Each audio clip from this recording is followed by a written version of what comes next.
Hi friends, ఈ season IPL 2024 చివరి దశకైతే రావడం జరిగింది. ఈ ఐపీఎల్ టైటిల్ని ఏ జట్టు ముద్దాడుతుంది అనే విషయం గురించి ఈ వీడియోలో క్లారిటీగా అయితే చెప్పడం జరుగుతుంది. అలాగే ఈ వీడియోని లాస్ట్ ఎండ్ వరకు అయితే వాచ్ చేయండి ఫ్రెండ్స్. అలాగే ఈ సీజన్ మనకు ఐపీఎల్లో 4 జట్లు అయితే ప్లేఆఫ్కి రావడం జరిగింది. మొదటి జట్టు కోల్కతా నైట్ రైడర్స్, రెండవ జట్టు సన్ రైజర్స్ హైదరాబాద్, మూడో జట్టు రాజస్థాన్ రాయల్స్, ఇక నాలుగో జట్టు చూసుకున్నట్లయితే రాయల్ ఛాలెంజర్స్ బెంగళూరు. అలాగే ఈ 4 జట్లు ఈ సంవత్సరం ఐపీఎల్ ప్లేఆఫ్కి అయితే క్వాలిఫై అయితే కావడం జరిగింది. మరి ఈ 4 జట్లలో ఏ జట్టు స్ట్రాంగ్ గా ఉంది, ఈ సీజన్ ఐపీఎల్ టైటిల్ ని ఏ జట్టు ముద్దాడుతుంది అనే విషయం గురించి తెలుసుకునే ముందు మన ఛానల్ ని ఎవరైతే కొత్త వాళ్ళు వాచ్ చేస్తున్నారో తప్పకుండా వీడియో నచ్చినట్లయితే వీడియోకి ఒక లైక్ అయితే కొట్టండి. అలాగే ఈ వీడియోని మీ ఫ్రెండ్స్ కి అయితే షేర్ చేయండి. మనకు క్వాలిఫై 1లో Kolkata knight riders versus sunrisers Hyderabad, ఇక ఎలిమినేటర్లో Rajasthan royals versus royal challengers Bengaluru. ఈ 2 మ్యాచ్లు మనకు చాలా కీలకమైన మ్యాచ్లు అని చెప్పుకోవచ్చు.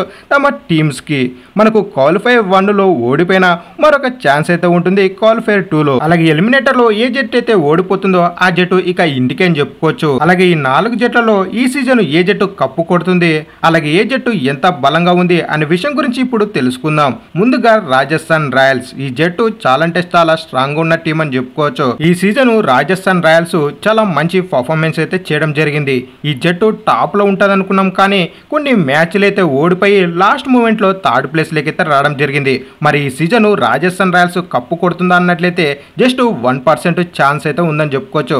ఎందుకంటే లాస్ట్ మ్యాచ్ లో చాలా ఘోరాతి ఘోరంగా పర్ఫార్మెన్స్ అయితే చేయడం జరిగింది రాజస్థాన్ రాయల్స్ జట్టు. ఈ జట్టుకి ఎలిమినేటర్ లోనే ఒక పెద్ద గండం అయితే ఉందని చెప్పుకోవచ్చు ఆర్సీబీ జట్టుతో. ఆర్సీబీ జట్టుని లీగ్ మ్యాచెస్ లో ఓడించినప్పటికీ అప్పుడు జోస్ బట్లర్ రాజస్థాన్ రాయల్స్ కి 100 రన్స్ కొట్టి ఈజీగా అయితే ఆర్సీబీ విక్టరీ అయితే సాధించడం జరిగింది. ఇప్పుడు టీంలో జోస్ బట్లర్ లేడు కాబట్టి ఖచ్చితంగా ఎలిమినేటర్ అయితే చాలా వరకు ఆర్సీబీకే కలిసి వచ్చే అవకాశం అయితే ఉంటుంది. అలాగే ఆర్సీబీ జట్టు ఇప్పుడున్న ఫామ్ లో ఖచ్చితంగా రాజస్థాన్ రాయల్స్ పై ఎలిమినేటర్ లో రివెంజ్ అయితే ప్లాన్ చేస్తుంది. మరి రాజస్థాన్ రాయల్స్ ఈ ఎలిమినేటర్ లో ఒకవేళ ఆర్సీబీ జట్టుని ఓడించిన క్వాలిఫై 2లో కష్టమని చెప్పుకోవచ్చు. నా అభిప్రాయం ప్రకారం ఈ సీజన్ రాజస్థాన్ రాయల్స్ కప్పు కొట్టడానికి జస్ట్ 1% ఉందని నా యొక్క అభిప్రాయం. ఒకవేళ రాజస్థాన్ రాయల్స్ క్వాలిఫై 2లో కూడా గెలిచినప్పటికీ ఫైనల్లో అంత ఈజీగా అయితే ఉండదు కేకేఆర్తో లేదంటే ఎస్ఆర్ఎస్తో. ఇక రెండో టీం చూసుకున్నట్లయితే సన్ రైజర్స్ హైదరాబాద్, ఈ జట్టుకి ప్యాట్ కమిన్స్ కెప్టెన్ రాకతో రికార్డుల వేట మొదలెట్టాడని చెప్పుకోవచ్చు. బ్యాటింగ్ పరంగా చూసుకున్నా, బౌలింగ్ పరంగా చూసుకున్నా ఈ సీజన్ చాలా స్ట్రాంగ్ ఉన్న టీం అని చెప్పుకోవచ్చు. అలాగే సన్ రైజర్స్ హైదరాబాద్ జట్టుకి ముందున్న గండం కేకేఆర్ అని చెప్పుకోవచ్చు. క్వాలిఫై 1లో ఈ క్వాలిఫై 1లో హైదరాబాద్ జట్టు గెలిచిందంటే రెండో కప్పు హైదరాబాద్ జట్టుకి రావడానికి 90% ఛాన్సెస్ అయితే ఉంటాయి. ఒకవేళ సన్ రైజర్స్ హైదరాబాద్ జట్టు క్వాలిఫై 1లో ఓడిందంటే కప్పు కొట్టడానికి 30% ఛాన్సెస్ అయితే ఉంటుంది. ఈ క్వాలిఫై 2లో మనకు రాజస్థాన్తోనేనా లేదంటే ఆర్సీబీతో మ్యాచ్ అయితే ఉంటుంది. ఆర్సీబీతో అయితే మన హైదరాబాద్ జట్టుకి కాస్త కష్టం అని చెప్పుకోవచ్చు ఇప్పుడున్న ఫామ్ చూస్తుంటే. ఒకవేళ హైదరాబాద్ జట్టు క్వాలిఫై 2లో కూడా విజయం సాధించి ఫైనల్కి వెళ్ళిందంటే అక్కడ మరొకసారి కోల్కతాపై పోటీ అయితే పడుతుంది. కోల్కతాతో మరొకసారి కష్టమైన పోటీ అయితే ఉంటుంది మన హైదరాబాద్ జట్టుకి. ఈ జట్టు ఈ సీజన్ కప్పు కొట్టడానికి నా అభిప్రాయం ప్రకారం 30% అయితే ఉంటుంది. అలాగే సన్ రైజర్స్ హైదరాబాద్ జట్టు ఈ రోజు జరిగిపోయే క్వాలిఫై 1 మ్యాచ్లో విజయం సాధించి ఫైనల్కి వెళ్ళిందంటే ఆ రెండో కప్పు కొట్టడానికి ఈజీ ఛాన్సెస్ అయితే ఉంటాయి. ఒకవేళ ఈ క్వాలిఫై 1లో ఓడిందంటే హైదరాబాద్ జట్టుకి రెండో కప్పు కాస్త నిరాశ అని చెప్పుకోవచ్చు ఈ సీజన్. చూడాలి మరి ఈ రోజు జరగబోయే క్వాలిఫై 1లో కేకేఆర్ గెలుస్తుందా లేదంటే ఎస్ఆర్ఎస్ గెలుస్తుందా అనేది. ఇక మూడో జట్టు చూసుకున్నట్లయితే రాయల్ ఛాలెంజర్స్ బెంగళూరు. ఈ సీజన్ అసలు రాయల్ ఛాలెంజర్స్ బెంగళూరు జట్టు ప్లేఆఫ్కి వస్తుందని ఎవరు ఎక్స్పెక్టేషన్లు అయితే చేసి ఉండరు, కానీ ఈ సీజన్ రాయల్ ఛాలెంజర్స్ బెంగళూరు అద్భుతమైన కంబ్యాక్ అయితే ఇచ్చిందని చెప్పుకోవచ్చు. అసలు ఐపీఎల్ చరిత్రలోనే అసలు మనకు 10వ ప్లేస్లో నుంచి 4వ ప్లేస్ ప్లేఆఫ్కి వచ్చిందంటే ఇదొక రికార్డ్ అని చెప్పుకోవచ్చు ఐపీఎల్ చరిత్రలోనే. ఈ సీజన్ రాయల్ ఛాలెంజర్స్ బెంగళూరు జట్టు కప్పు కొట్టడానికి ఇదొక మంచి అవకాశం అయితే ఉందని చెప్పుకోవచ్చు. ఈ ఎలిమినేటర్లో రాజస్థాన్ రాయల్స్ పై ఖచ్చితంగా రివెంజ్ అయితే ప్లాన్ చేస్తుంది మన బెంగళూరు జట్టు. అలాగే రాయల్ ఛాలెంజర్స్ బెంగళూరు జట్టుకి ఈ సీజన్ కప్పు కొట్టడానికి జస్ట్ 2% ఛాన్సెస్ అయితే ఉంది. ఎందుకు బ్రో బెంగళూరు జట్టుకి జస్ట్ 2% ఛాన్స్ ఇచ్చామంటే ఈ సీజన్ వరుసగా మనకు లీగ్ మ్యాచెస్లో 6 మ్యాచ్లు అయితే విజయం సాధించింది. ఒకవేళ ఎలిమినేటర్లో కూడా ఆర్సీబీ జట్టు గెలిచినప్పటికీ క్వాలిఫైర్ 2 చాలా వరకు కష్టమైతే అవుతుంది మన బెంగళూరు జట్టుకి.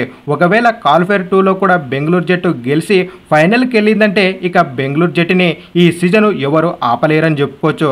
100% బెంగళూరు జట్టు కప్పు కొట్టడానికి ఎక్కువ ఛాన్సెస్ అయితే ఉంటాయి ఫైనల్కి వెళ్ళిందంటే. అలాగే బెంగళూరు జట్టు కప్పు కొట్టాలంటే వరుసగా 3 మ్యాచ్ల్లో అయితే విజయం అయితే సాధించాల్సి అయితే ఉంటుంది. ఇది చాలా వరకు టఫ్ అని చెప్పుకోవచ్చు. కానీ బెంగళూరు జట్టు ఇప్పుడున్న ఫామ్లో చూసుకున్నట్లయితే ఈ 3 మ్యాచ్ల్లో కూడా గెలవడానికి కాస్త ఛాన్స్ ఎక్కడ ఉన్నట్టయితే కనిపిస్తుంది. ఇప్పుడు ఎలిమినేటర్ క్వాలిఫైర్ 2లో విజయం సాధించిందంటే ఇక ఫైనల్ బెంగళూరుదే అని చెప్పుకోవచ్చు. అలాగే ఎప్పటి నుంచో వెయిట్ చేస్తున్న ఆ మొదటి కప్పు మన విరాట్ చేతులకైతే వచ్చే అవకాశాలు అయితే ఉంటాయి ఈ సీజన్ 2024 ఐపీఎల్ అని చెప్పుకోవచ్చు. ఇక ఫైనల్ గా 4వ జట్టు చూసుకున్నట్లయితే కోల్కతా నైట్ రైడర్స్. ఈ సీజన్ కప్పు కొట్టడానికి ఎక్కువ ఛాన్సెస్ ఉన్న టీం ఏదన్నా ఉందా అంటే అది కోల్కతానే అని చెప్పుకోవచ్చు. ఈ సీజన్ కోల్కతా నైట్ రైడర్స్ లో మనకు సునీల్ నారాయణని ఓపెనర్ గా పంపించి టీం మేనేజ్మెంట్ ఒక మంచి పని చేసిందని చెప్పుకోవచ్చు. బ్యాటింగ్ తో బౌలింగ్ తో అద్దరు కొడుతున్నారని చెప్పుకోవచ్చు మన సునీల్ నారాయణ్. అలాగే ఈ జట్టులో బ్యాటింగ్ పరంగా అదిరిపోయే లెవెల్లో పర్ఫార్మెన్స్ అయితే చేస్తుంది. కానీ బౌలింగ్ విషయానికి వచ్చినట్లయితే కాస్త డల్గా అయితే ఉందని చెప్పుకోవచ్చు. అలాగే కోల్కతా ముందున్న సవాలు ఈ రోజు క్వాలిఫైర్ 1 మ్యాచ్ అని చెప్పుకోవచ్చు. ఈ రోజు జరగబోయే మ్యాచ్ లో హైదరాబాద్ జట్టుని ఓడించి ఫైనల్కి వెళ్ళిందంటే కోల్కతాకి 3వ కప్పు రావడానికి ఎక్కువ ఛాన్సెస్ అయితే ఉంటాయని చెప్పుకోవచ్చు. ఒకవేళ ఈ రోజు జరగబోయే మ్యాచ్ లో కోల్కతా ఓడిందంటే ఆ 3వ కప్పు రావడానికి కాస్త కష్టమైతే అవుతుంది. చూడాలి మరి ఈ రోజు జరగబోయే మ్యాచ్ లో ఎలాంటి పరిణామాలు చోటు చేసుకుంటాయి అనేది. అలాగే హైదరాబాద్ జట్టు ఈ రోజు జరగబోయే క్వాలిఫైర్ 1 మ్యాచ్ లో ఖచ్చితంగా కోల్కతాపై రివెంజ్ అయితే ప్లాన్ చేస్తుంది. ఎందుకంటే లీగ్ మ్యాచెస్ లో కోల్కతాపై అయితే ఓడిపోవడం జరిగింది మన హైదరాబాద్ జట్టు. ఒకవేళ హైదరాబాద్ జట్టు రివెంజ్ తీర్చుకుందంటే ఇక కోల్కతాకి తిప్పలు తప్పవని చెప్పుకోవచ్చు. అలాగే కోల్కతా నైట్ రైడర్స్ కి ఈ సీజన్ కప్పు కొట్టడానికి 67% అయితే ఉంది. అలాగే క్వాలిఫైర్ 1లో కోల్కతా నైట్ రైడర్స్ విజయం సాధించిందంటే ఆ 3వ కప్పు కొట్టడానికి ఈజీగా అయితే ఉంటుంది. ఒకవేళ క్వాలిఫైర్ 1లో ఓడిందంటే మనకు క్వాలిఫైర్ 2లో ఆర్సీబీ జట్టు వచ్చిందంటే ఖచ్చితంగా ఆర్సీబీ జట్టు కోల్కతాపై రివెంజ్ అయితే ప్లాన్ చేస్తుంది. ఎందుకంటే మనకు లీగ్ మ్యాచెస్లో 1 రన్ను తేడా అయితే కేకేఆర్ అయితే విజయం సాధించింది ఆర్సీబీపై. ఈ క్వాలిఫైర్ 2లో కేకేఆర్ ఆర్సీబీ పడిందంటే ఖచ్చితంగా ఆర్సీబీ జట్టే విజయం అయితే సాధిస్తుంది. అలాగే ఇలా జరిగినట్లయితే మరొకసారి హైదరాబాద్ జట్టు రాయల్ ఛాలెంజర్స్ బెంగళూరు జట్టు 2024 ఐపీఎల్ ఫైనల్కి అయితే వెళ్ళడం జరుగుతుంది. ఈ ఫైనల్లో హైదరాబాద్ జట్టుపై ఖచ్చితంగా రాయల్ ఛాలెంజర్స్ బెంగళూరు జట్టు రివెంజ్ తీర్చుకొని ఆ మొదటి కప్పు ఏదైతే ఉందో ఆ కప్పు కొట్టడానికి ఎక్కువ ఛాన్సెస్ అయితే ఉన్నాయని నా యొక్క అభిప్రాయం. ఇక ఫైనల్గా 2024 ఐపీఎల్ టైటిల్ని ఏ జట్టు ముద్దాడుతుందని మీరు అనుకుంటున్నారో కింద తప్పకుండా కామెంట్ అయితే వేసుకోండి. అలాగే వీడియో నచ్చినట్లయితే తప్పకుండా మన ఛానల్ని సబ్స్క్రైబ్ చేసుకుని ఈ వీడియోకి ఒక లైక్ అయితే కొట్టండి. అలాగే ఈ వీడియోని మీ ఫ్రెండ్స్కి అయితే షేర్ చేయండి. మరిన్ని ఇలాంటి లేటెస్ట్ వీడియోలతో అయితే మీ ముందుకు రావడం జరుగుతుంది. Thank you for watching.